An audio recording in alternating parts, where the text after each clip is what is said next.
مسیحی برطانیہ میں رمضان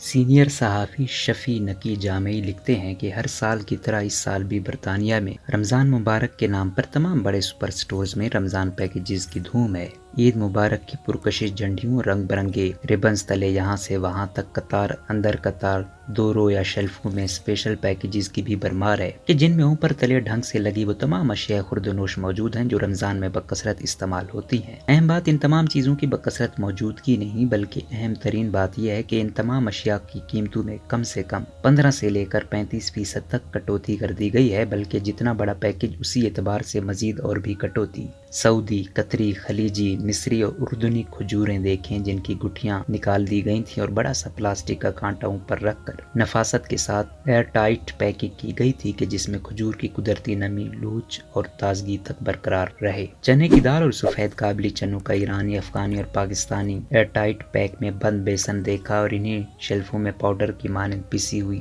مونگ اور ماش کی دال دیکھی۔ سائیڈ میں رکھے وہ پرچے بھی دیکھے کہ جن میں دہی بلے بنانے سے لے کر سموسوں اور تلی ہوئی دیگر چیزیں تیار کرنے کی ترکیبیں اردو، ہندی، عربی اور انگریزی میں تحریر تھیں۔ سنڈی یا چیونٹی کے گھس آنے کا تو سوال ہی نہیں۔ پیکٹ میں بند خشک میووں یعنی ڈرائی فروٹس کی رونق بہت انوکھی لگی، یعنی کاغذی بادام، چھلے ہوئے اخروٹ، بھنے ہوئے نمکین پستے، چلغوزے، لال اور پیلی خوبانیاں، بغیر گٹلیوں والے ہرے اور گہرے کتھئی آلوچے، انجیر، تراشیدہ کیلے، آم، ناشپاتے اور ہرے، زرد اور لال سیبوں کے پیکٹس بھی موجود تھے۔ انہیں دیکھ کر میں دنگ رہ گیا۔ وہ اس خشک حالت میں ان پھلوں کے استعمال کے طبی فوائد کی تفصیلات والا لٹریچر تھا جس میں مصر، ایران، پاکستان و بھارت سمیت جنوبی ایشیا، مشرق بعید اور افریقہ وغیرہ میں گھریلو علاج کے لیے ان خشک میووں سے تیار شدہ وہ طبی نسخے اور انتہائی معلوماتی پمفلٹس ہیں جن کو محض پڑھ کر طب یونانی، مصری اور طب ایرانی میں پی ایچ ڈی کی جا سکتی ہے۔ یہ بھی وہاں متعلقہ شیلف میں رکھے ہوئے تھے جن میں سے بعض پمفلٹس اور کتابچے تو میں نجی مطالعے کے لیے بھی اٹھا لایا۔ اناج کے سیکشن میں پاکستانی باسمتی چاول، کرنل، شاہین، عسکری برانڈ، کنی، ٹوٹی، لونگ، گرین، انکل بین وغیرہ کے 2 سے 5 اور 10 کلو تک کے مضبوط تھیلوں کے انبار لگے دیکھے۔ یہی حال آٹے، سفید چینی، گڑ اور رمضانی مشروبات کا تھا جن کے نرخوں میں 30% تک کی حقیقتاً کٹوتی کی گئی تھی۔ خوردنی تیل میں ویجیٹیبل آئل، سن فلاور، سیسمی سیڈ، ناریل، زیتون اور سرسوں کے تیل سمیت خالص گھی کے فوجی ناموں والے سمیت مختلف برانڈز بھی ملے اور یہی حال احوال دودھ، دہی، گھی اور مکھن وغیرہ کا تھا۔ ان پر سیل بائی ڈیٹ واضح طور پر درج دیکھی، یعنی یہ چیز کب سے کب تک تازگی برقرار رکھتے ہوئے فروخت کی جا سکتی ہے اور کب اسے لازماً مفت دی جائے یا تلف کر دی جائے۔ واضح طور پر یہ بھی لکھا دیکھا کہ فلاں چیز کہاں کی تیار کردہ ہے اور اس میں حلال و حرام کا کس قدر خیال رکھا گیا اور اس کی باقاعدہ صنعت کس ادارے نے فراہم کی ہے۔ گوشت کے سیکشن میں جس چیز میں میری خصوصی دلچسپی تھی وہ یہ کہ یہاں ذبح شدہ گوشت کے ساتھ کیا سلوک ہوتا ہے، کس درجہ حرارت میں سامنے ڈسپلے ریک میں رکھا جاتا ہے اور رات میں اسی گوشت کو فریج میں کب، کیسے اور کتنے عرصے تک رکھا جاتا ہے یا رکھا جا سکتا ہے۔ اس سیکشن میں بڑی اور درمیانے سائز کی مچھلیاں برف کی بڑی بڑی ڈلیوں پر سجی ہوئی تھیں جنہیں حسب طلب پورشن کاٹ کر فروخت کیا جا رہا تھا۔ تنبے اور بکرے کا گوشت پہلے سے کٹے ہوئے چانپ، ادلا، کتیب، سینے یا ران